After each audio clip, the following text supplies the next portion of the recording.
Welcome back to the channel everyone. I hope you all are doing good. सभी अपना ध्यान रख रहे होंगे। आज हम डिस्कस करने वाले हैं क्लास 7th के लिए चैप्टर 16 वाटर अ प्रीशियस रिसोर्स। तो इस चैप्टर में मेनली हम वाटर के बारे में पढ़ने वाले हैं। जो जो टॉपिक्स इसमें कवर होने वाले हैं वो हम नेक्स्ट स्लाइड में जानते हैं। चलिए मूव करते हैं नेक्स्ट स्लाइड की ओर। इस वीडियो एंड तक हमें आइडिया लग जाएगा कि water as a natural resource कैसे हमारे नेचर में प्रेजेंट है, डिस्ट्रीब्यूशन ऑफ वाटर कितना कितना है, कहाँ पर है, वाटर की जो डिफरेंट स्टेट्स हैं वो कैसे चेंज होती हैं, वाटर टेबल क्या है, उसका डिप्लीशन, क्या क्या कॉजेज हैं वाटर टेबल के डिप्लीट होने के, उसके नीचे जाने के, वाटर को कैसे मैनेज करना चाहिए, ड्रिप इरिगेशन टेक्निक जो हम यूज़ करते हैं अपनी कृषि विभाग में, effects of water scarcity on plants, अगर पानी की कमी होती है तो प्लांट्स के ऊपर क्या इफेक्ट आता है। तो ये सारी चीजें हम इस चैप्टर में कवर अप करेंगे। वीडियो को जरूर दूसरे बच्चे को शेयर कीजिए और वीडियो पसंद है तो लाइक कर दीजिएगा। चैनल को सब्सक्राइब करना और बेल आइकन को प्रेस करना मत भूलिएगा। Let's move to the discussion everyone. As we all know कि वाटर एक ऐसे रिसोर्स है जो हमारी लाइफ के लिए बहुत ही प्रीशियस है। वाटर के बारे में अगर हम बात करें तो ये रिन्यूएबल रिसोर्स है, अपने आप खुद को प्योर फॉर्म में ला सकती है अगर हम उसको थोड़ा टाइम दे दें और दोबारा से अपनी पुरानी फॉर्म्स में आ सकता है वाटर। इसके साथ अगर हम बात करें तो हमारी बॉडी के या किसी भी लिविंग बॉडी के लिए वाटर बहुत इंपॉर्टेंट है, क्योंकि जितने भी लाइफ प्रोसेसेस होते हैं, चाहे वो डाइजेशन का काम हो, ट्रांसपोर्टेशन का काम हो, एक्सक्रीशन हो, सारे कामों के लिए हमें किसकी ज़रूरत है? पानी की ज़रूरत है। सीड्स के जर्मिनेशन के लिए पानी चाहिए, फोटोसिंथेसिस के लिए पानी चाहिए। तो हमारी लिविंग ऑर्गेनिजम्स के हर लाइफ प्रोसेस के लिए किसकी ज़रूरत है? हमें पानी की। हमारी अर्थ पे बहुत सारा फ्रेश वाटर है। फ्रेश वाटर मतलब जो नेचुरली वाटर प्रेजेंट है बहुत सारा है, बट हमारे यूज़ के लायक यूजेबल वाटर जो है वो ग्लोबल लेवल पे बहुत कम है और बहुत सारे जगहों पर इसकी बहुत कमी है। ऐसा अंदाज़ा लगाया जाता है कि आने वाले टाइम में या फिर अभी भी बहुत सारे लोगों को पानी नहीं मिलता है, और अगर हमने ध्यान नहीं दिया तो आने वाले समय में सभी को वाटर क्राइसिस फेस करना पड़ेगा और पानी की किल्लत, पानी की कमी को सहना पड़ेगा। तो इसीलिए हम सभी को इसका ध्यान रखना चाहिए और इसको ध्यान में रखते हुए कई सब जगहों पर वाटर हार्वेस्टिंग के प्लांट्स लगाए गए, सो डैट वाटर का जो वेस्टेज हो रहा है उसको प्रिवेंट किया जा सके। आगे हम अभी पढ़ेंगे इसके बारे में। वाटर की अगर हम बात करें तो मेनली 3 स्टेट्स होती हैं वाटर की, solid, liquid and gas. Solid phase में तो हम सब जानते हैं आइस, लिक्विड में है तो वाटर है, और गैसेस फेज में तो वेपर या फिर स्टीम बोलते हैं हम। हमारी अर्थ पे जस्ट अगर हम बात करें, इतनी पॉपुलेशन होने के बावजूद सिर्फ और सिर्फ यूजेबल वाटर जो है हमारा 0.01% है, जिसको कि हम यूज़ कर सकते हैं। बाकी जो पानी है उसमें नमक है, बहुत सारी इम्प्योरिटीज मिक्स हैं और उसको हम अपने लाइफ प्रोसेसेस के लिए या अपनी बॉडी के लिए यूज़ नहीं कर सकते हैं। तो अगर हम बात करें, हमने बोला 3 स्टेट्स हैं वाटर की, तो वाटर की वो जो स्टेट्स चेंज होती हैं सॉलिड से लिक्विड, लिक्विड से गैस, उस प्रोसेस को बोला जाता है इंटरचेंजेबिलिटी। आप सबने देखा होगा आइस को आप फ्रिज से बाहर निकालते हैं तो वो लिक्विड फॉर्म में चेंज हो जाती है ना। क्यों हो गया चेंज? वो क्योंकि उसको थोड़ा सा टेम्परेचर ज़्यादा मिला। तो उस प्रोसेस को बोला जाएगा interchangeability of states of water. मतलब कि वाटर की जो स्टेट थी उसने अपनी स्टेट को चेंज कर दिया, और हमारी अर्थ में ये कंटिन्यूअसली ये चेंज चलता रहता है, इसीलिए इसको वाटर साइकिल कहा जाता है। आप सबने देखा होगा गर्मी होती है, बारिश होती है, फिर मौसम ठंडा हो जाता है, तो वो सब क्या हो रहा है? ह्यूमिडिटी बन रही है, तो वो सब वाटर साइकिल की वजह से ही होता है। तो यहाँ पे मैंने आपको पिक्चर के थ्रू समझाने की कोशिश की है, थोड़ा आप ध्यान से देखिए कि वाटर कैसे डिस्ट्रीब्यूटेड हमारी अर्थ पर। 97% आपको दिख रहा है ना सेलिन वाटर है। उसके अलावा फ्रेश वाटर में इसने ये बताया हुआ है जो हमारे अर्थ पे प्रेजेंट है नेचुरली। तो अगर हम उसकी बात करें तो इसमें से ये पानी अलग अलग जगह पर प्रेजेंट है। तो अब आप देखिए कुछ आइस कैप्स पे प्रेजेंट है, कुछ लेक्स, रिवर्स में, स्वैम्प एरियाज में, और ग्राउंड वाटर में 30%। तो हम सिर्फ और सिर्फ ग्राउंड वाटर यूज़ कर पाते हैं क्योंकि तो आप सोच सकते हैं कि हमारी अर्थ पे पॉपुलेशन के अकॉर्डिंग हमारे पास कितना कम पानी है। तो हमें इसको काफ़ी मैनेज तरीके से यूज़ करना चाहिए so that water crisis face करने की नौबत ना आए। इसी के साथ मैंने आपको जो वाटर के स्टेट्स है उसको चेंज करने के लिए कैसे होता है वो बताया हुआ है। आप देखेंगे अगर आइस है उसको हीट में लेगी तो वो वाटर में कन्वर्ट होगा, वाटर को हीट में लेगी तो वो स्टीम में, फिर स्टीम जब ठंडा होगा तो वो वाटर बनेगा, और वाटर जब ठंडा होगा तो आइस। तो इस प्रोसेस को बोला जाता है interchangeability of states of water. तो आई होप आप सबको ये डायग्राम समझ आया होगा। यहाँ पे मैंने आपको वाटर साइकिल समझाने की कोशिश की है। तो देखिए पहला तो ट्रांसपिरेशन दिखाया हुआ है। यहाँ पे ट्रांसपिरेशन होता है जो प्लांट्स अपना एक्सेस ऑफ वाटर, जो एक्स्ट्रा वाटर था उसको लूज करते हैं लीव्स के थ्रू, वो है वो ऊपर जाकर के क्लाउड्स फॉर्म कर रहा है। इसी के साथ रिवर्स का वाटर है या फिर ऐसे जो सॉइल पे पानी है, इन सब का वाटर जो है वो इवेपोरेट हो रहा है और क्या बना रहा है, क्लाउड्स बना रहा है। फिर वो क्लाउड्स में प्रेसिपिटेशन हो रही है, वो क्लाउड्स बारिश कर रहे हैं। तो वो जो बारिश हो रही है दोबारा से वो कहाँ आ रहा है, सॉइल पे आ रहा है। तो वो कहाँ चला जाएगा, नीचे चला जाएगा। इनफिल्ट्रेशन मतलब सॉइल के नीचे पानी चलता चला जाएगा ग्राउंड वाटर लेवल बढ़ाने के लिए, या फिर वो नदियों में चला जाएगा दोबारा से। तो ये वाटर साइकिल चलती रहती है बच्चे। देखिए आपको समझ में आ रहा होगा, पानी जहां से गया था दोबारा उसी जगह पर बारिश हुई और पानी आ गया। तो इसीलिए इस प्रोसेस को क्या कहा जाएगा, वाटर साइकिल। क्योंकि वाटर जो है एक फॉर्म से दूसरी फॉर्म में क्या हो रहा है, यहाँ पे कन्वर्ट हो रहा है। जैसे जब ऊपर गया ट्रांसपिरेशन या इवेपोरेशन में तो वो स्टीम था, वेपर के फेज में था। फिर जब बारिश हुई तो लिक्विड फेज में, और उससे पहले वो प्रेसिपिटेट्स जब बने थे तो वो सॉलिड था, या कंडेंसेशन जब था जो क्लाउड्स बने। तो ये सारी चीजें हमें बताती हैं कि वाटर की स्टेट्स जो हैं वो चेंज होती रहती हैं। तो यहाँ पे आपको वाटर टेबल बताने की कोशिश की गई है। वाटर टेबल कहने का मतलब है कि जैसे हम कहीं के लिए हैंड पंप्स के लिए या फिर सबमर्सिबल्स के लिए डिगिंग करते हैं, तो वहाँ पर डिगिंग करते टाइम में जिस लेवल पर जाकर के हमें पानी दिखना शुरू होता है उसको उस एरिया का वाटर टेबल कहा जाता है।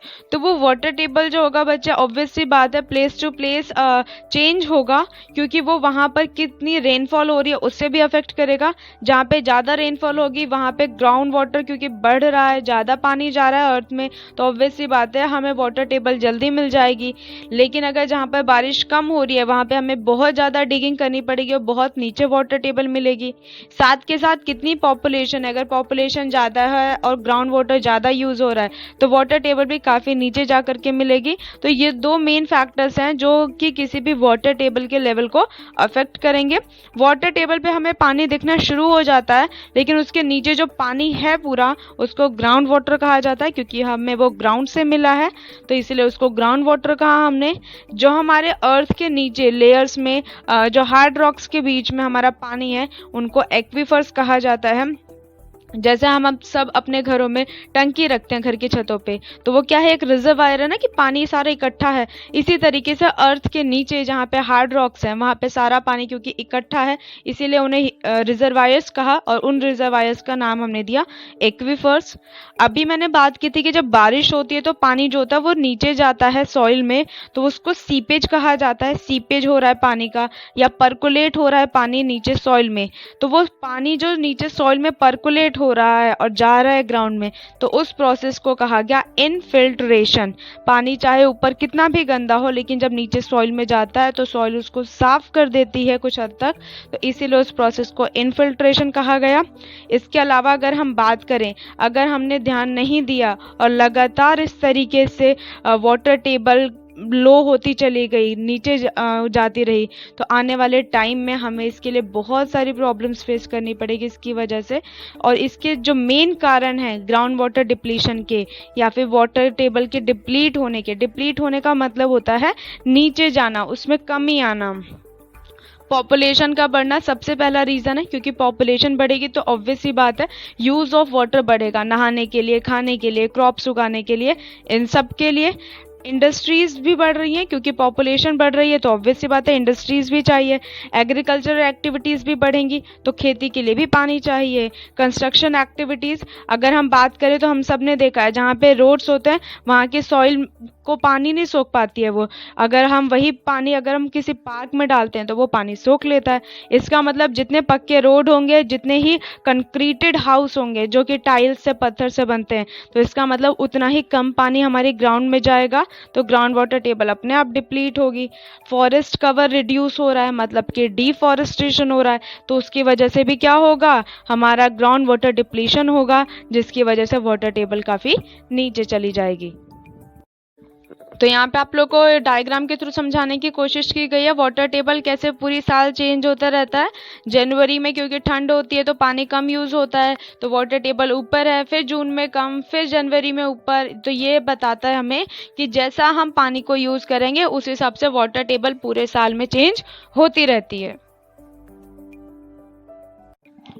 तो देखिए यहाँ पर आपको बताया गया है कि जिस जगह पर जितनी ज़्यादा बारिश होती है वहाँ पे ग्राउंड वाटर लेवल जो है वो काफ़ी ऊपर होता है, और जहाँ पे कम बारिश होती है वहाँ पे ग्राउंड वाटर टेबल जो होती है वो काफ़ी नीचे चली जाती है, क्योंकि वहाँ की सॉइल को पानी ही नहीं मिल पाता है। तो इसी वजह से उन सब जगहों पर रहने वाले लोगों को पानी की शॉर्टेज फेस करनी पड़ती है, और इसीलिए वो कंट्रीज स्पेशली क्या है, काफ़ी पुअर हैं, जहाँ पे कि इस टाइप के एरिड जोन है। 4 जोन्स लिखे हैं मैंने यहाँ पे, wet zone, intermediate zone, semi arid zone और एरिड जोन। ये डिपेंड करता है कि वहाँ पे कितनी बारिश होती है। जहाँ ज़्यादा बारिश होगी वो क्या होगा, हमारा वेट जोन, और जहाँ पे बहुत कम बारिश होगी ना के बराबर वो होगा एरिड जोन। तो हमने पढ़ा कि हमारी अर्थ पे पानी बहुत सारा प्रेजेंट है, बट क्योंकि वो सारा पानी यूजेबल नहीं है तो इसीलिए हमें पानी को मैनेज तरीके से यूज़ करना चाहिए, सो डैट आगे आने वाले टाइम में हम वाटर क्राइसिस को फेस ना करें। वाटर क्राइसिस क्या है, यूजेबल वाटर की कमी होते चले जाना लगातार। तो उस वाटर क्राइसिस से बचने के लिए हमें वाटर को एक मैनेज तरीके से यूज़ करना होगा, चाहे वो हमारे इंडिविजुअल लेवल पे हो या फिर कम्युनिटी लेवल पे हो। तो वो दोनों अभी हम पढ़ते हैं कि कैसे इसको हम मैनेज कर सकते हैं। तो पर्सनल लेवल पे हमें अपने घरों में देखना चाहिए कि लीकेज ना हो रहा हो हमारे घर की पाइपलाइंस में, या फिर हम वाटर को वेस्ट ना कर रहे हो, चाहे वो ब्रश करते टाइम हो, नहाते टाइम हो, किसी भी तरीके से हमें कोशिश करनी चाहिए कम से कम पानी वेस्ट करें। अगर हम बात करें कम्युनिटी लेवल पे, या अगर हम बात करें कि हमने क्या चीज़ें की हैं अपने आसपास के एरिया में, तो हमने आजकल जो कृषि विभाग है वहाँ पर हमने ड्रिप इरिगेशन सिस्टम यूज़ किया है, क्योंकि आप सबने नोटिस किया होगा खेती करते टाइम जो पानी यूज़ किया जाता है सिंचाई के लिए वो बहुत सारा वेस्ट भी हो जाता है, क्योंकि हमारे पास अच्छी टेक्निक्स नहीं थी। तो ड्रिप इरिगेशन एक ऐसी टेक्निक है जिसमें ड्रॉप बाय ड्रॉप हर एक क्रॉप को बराबर पानी मिल जाता है और पानी का वेस्टेज वहां पर नहीं होता है। तो ये एक बेस्ट तरीका है ताकि पानी की वेस्टेज भी ना हो और क्रॉप्स को पाए। दूसरा जो तरीका अपनाएगा वो ये अपनाया गया कि रेन वाटर हार्वेस्टिंग की गई, या फिर हम उसको वाटर हार्वेस्टिंग भी कहते हैं, जिसमें क्या किया जाता है कि जितना भी रेन वाटर होता है, जब रेन आती है उस वाटर को एक ऐसी जगह पर कलेक्ट किया जाता है जो डायरेक्टली सॉइल में पानी को परकुलेट करवा देगा। तो उससे क्या होगा कि ग्राउंड वाटर टेबल जो है वो बढ़ जाएगा। क्यों फायदेमंद है ये, क्योंकि हम सब ने देखा है जब बारिश आती है तो नालों में, नदियों में पानी भर जाता है और वो लोगों की लाइफ को खराब करने लगता है, हमारे आने जाने के रास्ते में दिक्कतें आती हैं। तो इससे बेटर है कि हम उस सारे पानी को क्या कर दें, ग्राउंड वाटर में परकुलेट करवा दें, इनफिल्ट्रेट करवा दें, जिसकी वजह से ग्राउंड वाटर टेबल भी बढ़ जाएगी और हमारी परेशानियों का हल भी हो जाएगा। तो रेन वाटर हार्वेस्टिंग एक काफ़ी अच्छा तरीका है। इसी के साथ पुराने ज़माने में इतनी टेक्निक्स नहीं थी, बट फिर भी पानी को स्टोर किया जाता था। जो रेन वाटर होता था उनको बावरीज कहा जाता था, जहाँ पे पानी स्टोर होता था और फिर बाद में इसको खेती के पर्पज़ के लिए, एनिमल्स को पिलाने के लिए यूज़ कर लिया जाता था। तो अभी पिक्चर्स के थ्रू आपको समझाया जाएगा।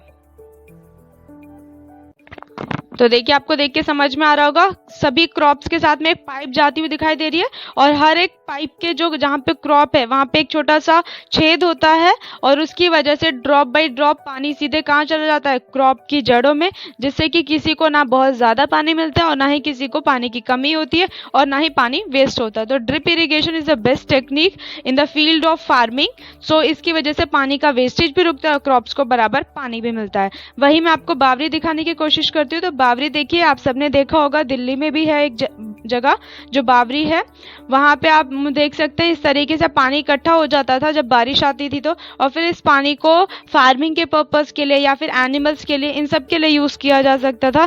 तो ये भी एक अच्छा तरीका है वाटर कलेक्ट करने का, जो रेन वाटर वेस्ट हो रहा था या फिर वो हमारे काम को थोड़ा सा टफ कर रहा था। तो ये दो चीज़ें आपको वाटर मैनेजमेंट में बताई जा सकती हैं।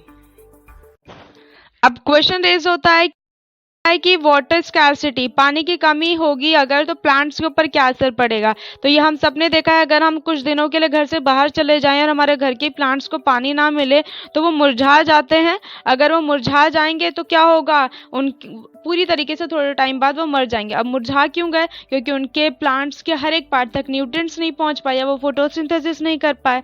और अगर प्लांट्स नहीं रहे तो ऑब्वियस सी बात है हमें बहुत सारी चीज़ों की कमी हो जाएगी, क्योंकि प्लांट्स कार्बन डाइऑक्साइड यूज़ करते हैं तो कोई कार्बन डाइऑक्साइड यूज़ करने वाला नहीं बचा। हमें प्लांट्स से जो फूड मिलता है डायरेक्टली या फिर इनडायरेक्टली वो नहीं मिलेगा। ना ही क्या होगा, बारिश होगी क्योंकि वो ट्रांसपिरेशन भी कर रहे थे, और ना ही ऑक्सीजन मिलेगा क्योंकि वो ऑक्सीजन हमें कौन दे रहा था, प्लांट्स दे रहे थे।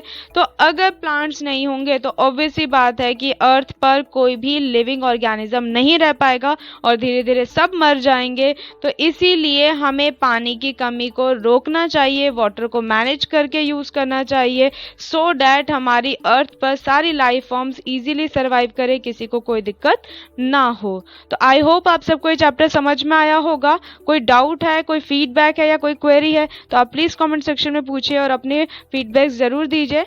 वीडियो पसंद आए तो लाइक एंड शेयर कर दीजिएगा, चैनल को सब्सक्राइब ज़रूर कर दीजिएगा। Thank you so much.